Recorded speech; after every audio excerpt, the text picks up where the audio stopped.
اعوذ باللہ من الشیطان الرجیم بسم اللہ الرحمن الرحیم ربی اشرح لی صدری ویسر لی امری واحلل عقدۃ من لسانی یفقہوا قولی ربی زدنی علما۔ السلام علیکم ورحمۃ اللہ وبرکاتہ اسٹوڈنٹس، امید کرتی ہوں آپ خیریت سے ہوں گی اور آپ لوگوں کی جو ہر روز کی ڈائری آپ لوگوں کو ملتی ہے وہ اچھے طریقے سے آپ یاد کر رہی ہوں گی۔ تو آج بھی آپ لوگوں کی جو اردو کی ڈائری ہے اس کی طرف آتے جاتے ہیں۔ لیکچر نمبر 10 بدھ 13 مئی سن 2020، مضمون اردو الف، جماعت نحم سینئر، عنوان غزل نمبر 3 اور 4۔ سرگرمی ہے آپ کی دونوں غزلوں میں سے آپ نے تشبیہات ڈھونڈ کر رجسٹر پر وضاحت کے ساتھ لکھنی ہیں۔ تدریسی مقاصد: طلباء کو مرزا غالب اور بہادر شاہ ظفر کے انداز بیان سے متعارف کرانا، سہل ممتنع یعنی کہ بات کو آسان انداز یعنی کہ چھوٹے سے لفظ میں گہری بات بیان کرنا، استفہامیہ انداز کہتے ہیں سوالیہ انداز کے متعلق بتانا، استعارہ کی وضاحت کرنا، استعارہ یعنی کہ کسی چیز کی خوبی یا برائی کی وجہ سے دوسری چیز قرار دینا استعارہ کہلاتا ہے۔ تو یہ سہل ممتنع، استفہامیہ اور استعارہ کی وضاحت تھی۔ اچھا جی، اس کے بعد آ جاتے ہیں ہم غزل نمبر 3 پہ، جس کے شاعر کا نام ہے مرزا غالب۔ مرزا غالب کے بارے میں پڑھتے ہیں۔ مرزا غالب 1797 میں پیدا ہوئے تھے اور 1869 میں ان کی وفات ہوئی تھی۔ اصل نام ان کا اسد اللہ تھا اور غالب ان کا تخلص تھا۔ آپ آگرہ میں پیدا ہوئے اور آپ کے والد ایک لڑائی میں مارے گئے تھے اور اس کے بعد آپ کے چچا نصر اللہ بیگ نے آپ کی کفالت کی۔ آپ کو پینشن ملتی تھی اور آپ نے اس کے اضافے کے لیے کلکتے کا سفر بھی کیا، لیکن پینشن میں اضافہ نہ ہو سکا۔ غالب نے اردو اور فارسی دونوں زبانوں میں شاعری کی، لیکن اردو شاعری میں جو ان کا مقام ہے وہ بہت بلند ہے، جس کو سب نے تسلیم کیا ہے۔ اور ان کی جو تصانیف ہیں ان میں کاتب برہان، اردو معلیٰ، دیوان فارسی، گل رنا وغیرہ شامل ہیں۔ تشریحات پہ آ جاتے ہیں۔ شعر نمبر 1، دل نداں تجھے ہوا کیا ہے، آخر اس درد کی دوا کیا ہے۔ اس شعر میں شاعر اپنے دل سے استفہامیہ انداز میں پوچھ رہے ہیں کہ اے میرے ناسمجھ دل، تجھے کیا ہو گیا ہے، تمہارے درد کی کیا دوا ہو سکتی ہے۔ یعنی کہ شاعر اپنے دل کو ملامت کرتے ہوئے کہتا ہے کہ اے میرے نادان اور ناسمجھ دل، تجھے کیا ہو گیا ہے اور تو ہر وقت پریشان و بے قرار رہتا ہے، تجھے ایک پل کے لیے بھی چین نہیں ہے، تجھے کیا ہو گیا ہے، تم مجھے اپنی بیماری بتاؤ تاکہ میں اس کے مطابق تمہارا علاج کروں، کیونکہ تم ہر وقت پریشان رہتے ہو، تم اپنی بیماری بتاؤ تاکہ میں اس کا علاج کر سکوں۔ شعر نمبر 2 کی طرف آ جاتے ہیں۔ ہم ہیں مشتاق اور وہ بیزار، یا الہی یہ ماجرا کیا ہے۔ اس شعر میں شاعر خود کو مشتاق کہتے ہیں اور اپنے محبوب کو بیزار کہتے ہیں کہ میں اپنے محبوب سے ملنے کا شوقین ہوں، لیکن جو میرا محبوب ہے وہ مجھ سے اکتایا ہوا نظر آتا ہے، وہ مجھ سے ملتا نہیں ہے۔ تو شاعر اللہ تعالیٰ سے یہ سوال کرتے ہیں کہ اے اللہ تعالیٰ، یہ کیا قصہ ہے، مجھے کچھ سمجھ نہیں آ رہا، کیونکہ میں تو اپنے محبوب سے ملنے کے لیے اس کی قرابت کا خواہش مند ہوں اور میرا محبوب مجھ سے پرے پرے رہتا ہے۔ تو اے اللہ تو ہی مجھے بتا دے یہ کیا قصہ ہے کہ میرا محبوب مجھ سے بات نہیں کرتا۔ شعر نمبر 3 کی طرف آ جاتے ہیں۔ میں بھی منہ میں زبان رکھتا ہوں، کاش پوچھو کہ مدعا کیا ہے۔ اس شعر میں شاعر اپنے محبوب سے کہتے ہیں کہ اے میرے محبوب، اللہ تعالیٰ نے مجھے بھی قوت گویائی دی ہے، اللہ تعالیٰ نے مجھے بھی زبان دی ہوئی ہے، میں بھی بات کرنے کے فن سے آگاہ ہوں، مگر تو مجھ سے بات نہیں کرتا، تو میرے دل کی بات نہیں سمجھ پاتا۔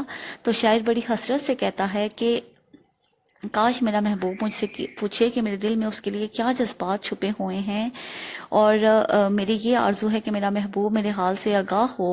تو یہ میری آرزو جو ہے وہ میرا محبوب مجھ سے پوچھے، اور مجھے اس چیز کی بہت بڑی خواہش ہے کہ میرا محبوب میرا حال پوچھے۔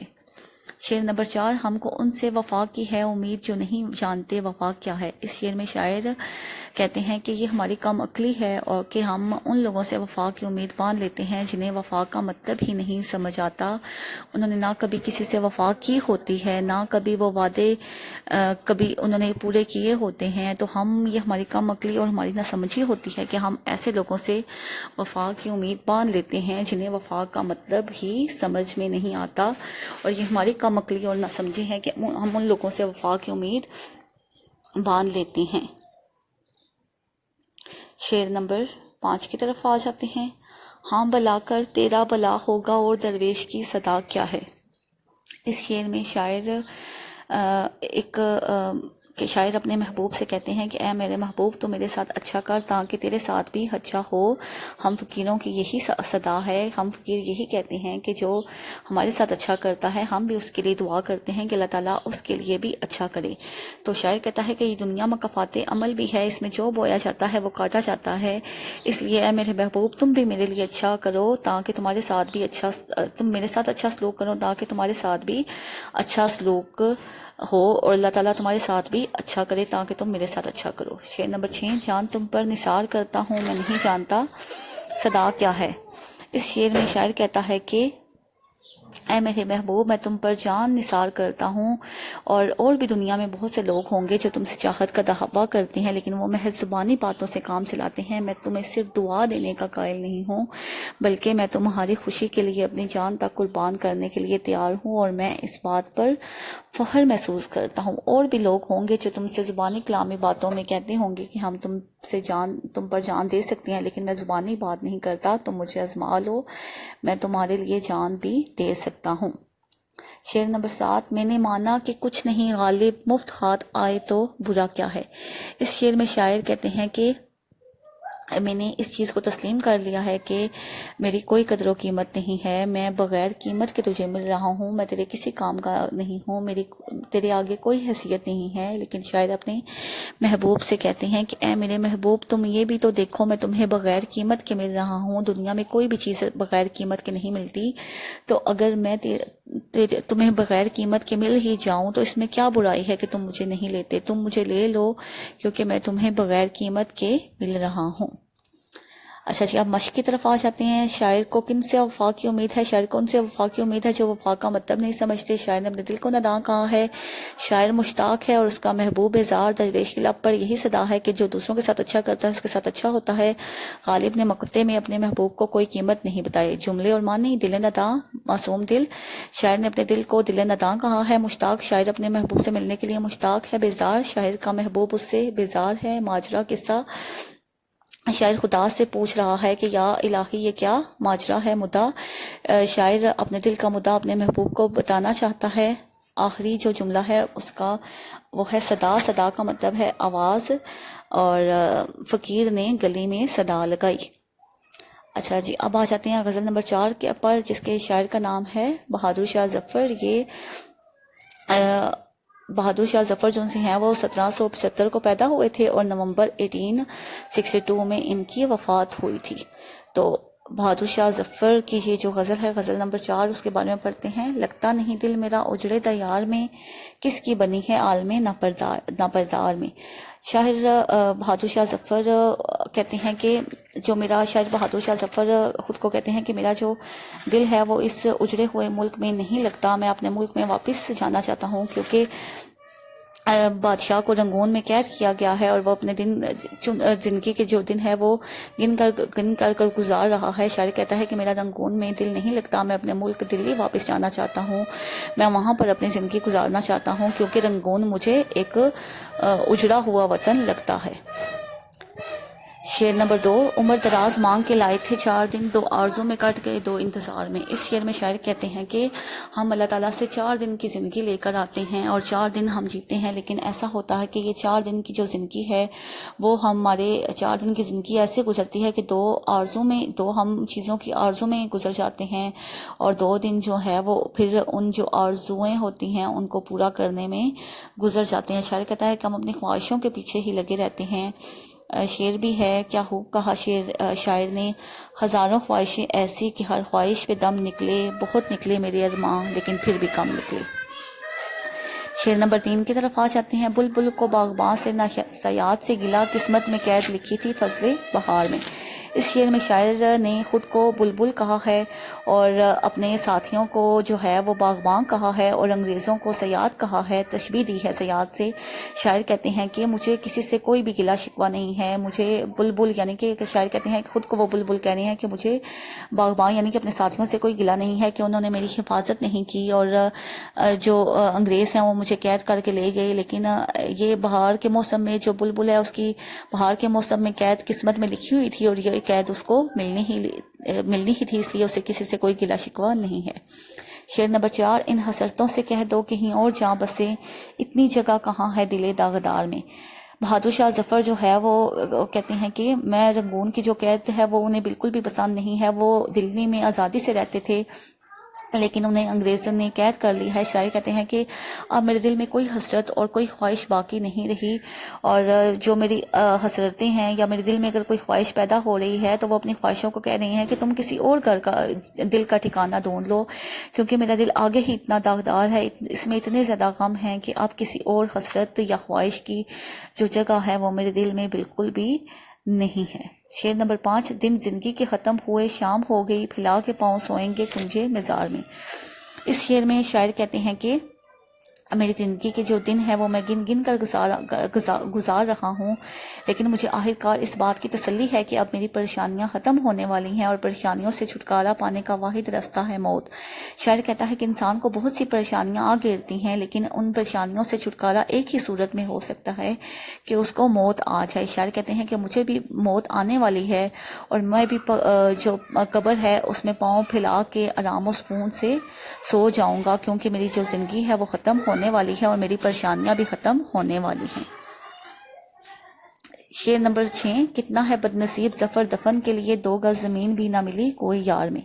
بہادر شاہ ظفر جو کہ 1857 کی جنگ آزادی کے بعد ان کو انگریزوں نے جلاوطن کر دیا تھا، لال قلعے سے نکال کر ان کو رنگون میں قید کر دیا تھا، ایک بادشاہ جس کی حکومت پورے برصغیر پر تھی اور وہ اس سے چھن چکی تھی، تو شاعر کہتا ہے کہ شاعر کو اپنے جو وطن ہے دلی، اس میں شاعر کو 2 گز زمین بھی نہ مل سکی جس میں وہ دفن ہو سکے۔ تو شاعر کہتے ہیں کہ میں کتنا زیادہ بد نصیب ہوں کہ مجھے اپنے وطن میں دلی میں 2 گز زمین بھی نہ ملی جہاں میں حکومت کرتا تھا وہاں دفن ہو سکوں۔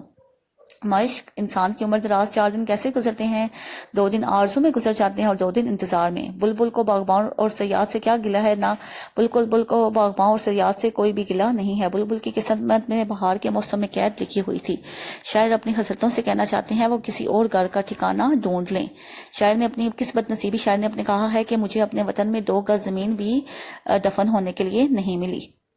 ترکیب میں دیار گر، اور اس کے بعد علم بردار، مراد ہماری زندگی، باغباں پاک کی حفاظت کرنے والا، فصل بہار بہار کا موسم، کنج مزار کا کونا، یہ الفاظ کی ترکیب میں معنی تھے۔ ڈائری ہے آپ کی، غزل نمبر 3 اور 4 کی تشریحات یاد کر کے آپ نے اپنی کاپی پر یا رجسٹر پر نیٹ اینڈ کلین لکھنی ہے۔ 13 مئی سن 2020 بدھ، مضمون اردو بے، جماعت ہم سینئر، عنوان خطوط 6/10، اور یہ خطوط ہے آپ کے 61 صفحہ پہ۔ سرگرمی چچا کے نام خط لکھ کر انہیں حج کی مبارکباد پیش کرنی ہے۔ خط پڑھنے کے تدریسی مقاصد، خط کے حصوں کے متعلق جان سکیں گے، خط کی عبارت لکھنے کا طریقہ جان سکیں گے، اور خط کی خصوصیات جان سکیں گے۔ تو سب سے پہلے آ جاتے ہیں خط کی تعریف اور اقسام پہ۔ خط کی تعریف، ہم سب دوسروں سے بہت کچھ کہنا چاہتے ہیں، اپنے حالات اور اپنے جذبات میں دوسروں کو شریک کرنے کے خواہش مند رہتے ہیں۔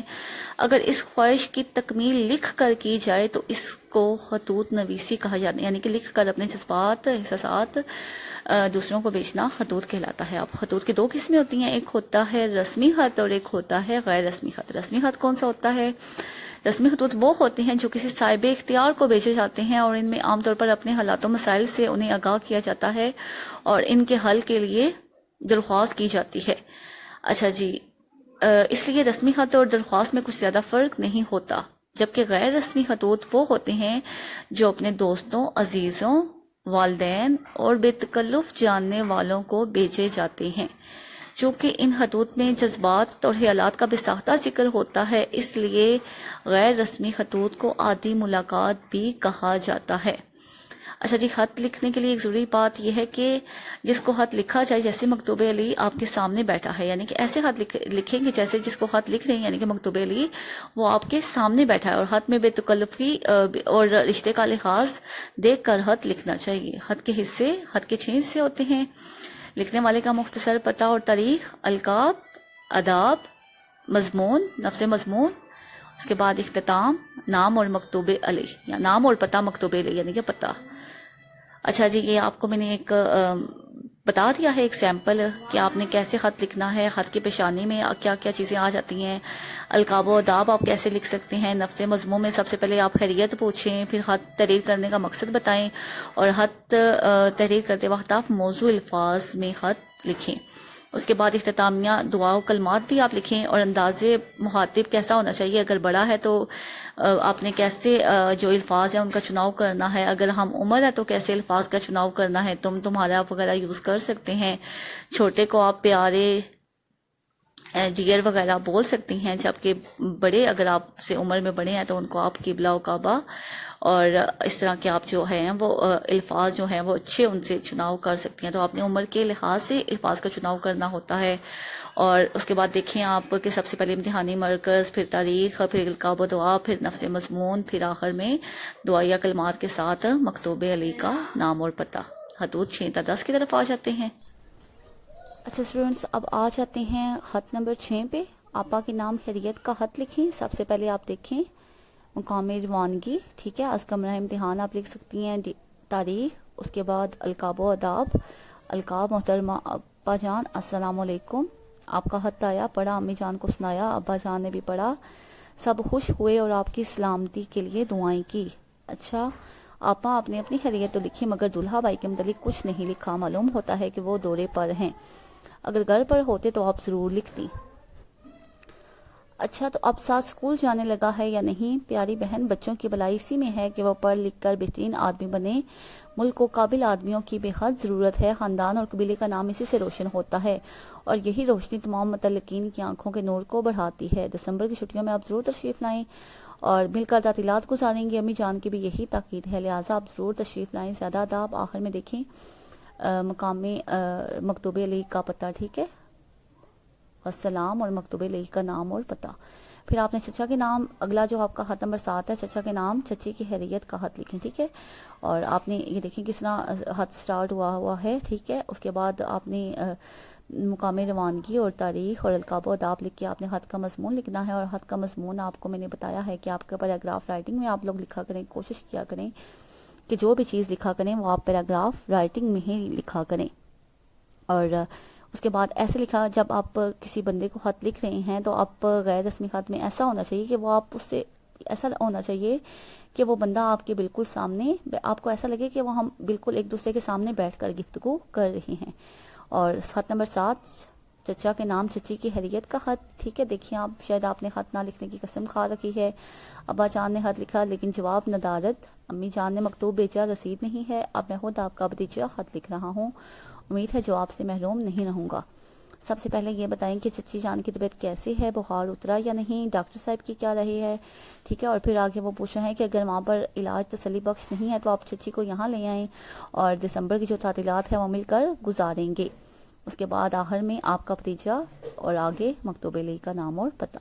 پھر آپ نے ایک خط نمبر 8 ہے جو آپ کا چھوٹے بھائی کے نام آپ نے خط لکھنا ہے، جس میں اس کو تعلیمی میدان میں وہ بہت پیچھے ہے اور اس کو تعلیمی میدان میں آگے بڑھنے کی نصیحت آپ نے کرنی ہے اور اس کو اچھی تلقین کے ساتھ خط لکھنا ہے۔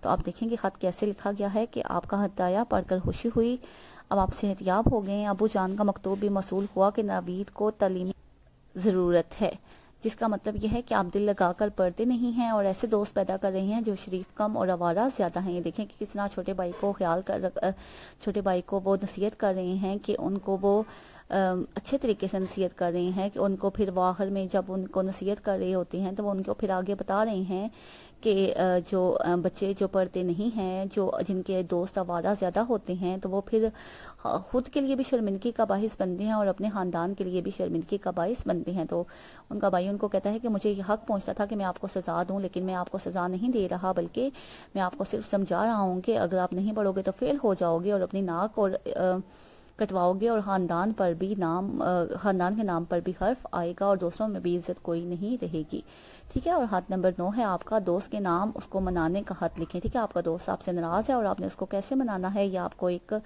سیمپل کے طور پر خط دیا گیا ہے، ٹھیک ہے۔ تو اس سے پوچھ رہے ہیں کہ سنا ہے کہ آپ ناراض ہیں، اور وہ کہتے ہیں کہ ہم آپ کو کیسے منائیں، اور پھر وہ آگے اس کو بتا رہی ہیں کہ آپ جو ہیں وہ راضی ہو جائیں ہم سے، اور دیکھیں ایک دوست کس طرح اپنے دوست کو پیار اور محبت سے خط لکھ رہا ہے اور ایسا لگ رہا ہے کہ یہ دونوں آپس میں آمنے سامنے بیٹھے ہوئے ہیں. تو یہ آپ کا خط نمبر 9 ہے. دوست کے نام اس کو منانے کا خط لکھیں.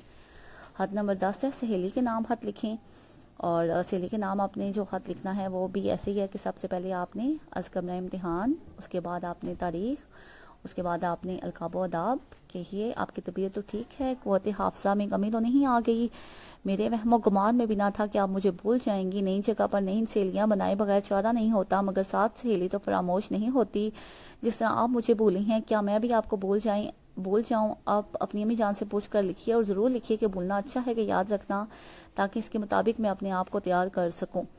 ایمن، میری امی اور بہن آپ کو بہت یاد کرتے رہتے ہیں، اور پرسوں ابا جان بھی پوچھ رہے تھے کیا آپ ہمیں یاد کرتے آپ کو برا محسوس ہوتا ہے. میں اپریل کی تعطیلات میں امی جان کے ساتھ آ رہی ہوں، مل بیٹھیں گے تو شکووں کے دفتر کھلیں گے. اپنی امی اور ابا جان کو میرا سلام عرض کر دیں. ہنا اور خدا کو پیار. والسلام. آپ کی سہیلی تحریم اقبال. یعنی کہ کوئی بھی آپ الف پہ جیم لکھ سکتی ہیں. تو امید کرتی ہوں جو میں آپ کو خط پڑھائے ہیں آپ لوگوں کو اچھے طریقے سے سمجھ آ گئے ہوں گے، اور یہی خط آپ لوگوں نے یاد بھی کرنے ہیں. ڈائری پر آ جاتے ہیں. ڈائری ہے آپ کی خطوط 6 تا 10 یاد کر کے لکھنے ہیں. آپ نے خطوط 6 تا 10 پہ لیکچر سے یاد کرنے ہیں اور پھر ان کو کیلیگرافی رائٹنگ پر رجسٹر پر لکھنا ہے. لیکچر کا اختتام دعا پر کرتے ہیں. سبحانک اللہم و بحمدک اشہد ان لا الہ الا انت استغفرک و اتوب الیک.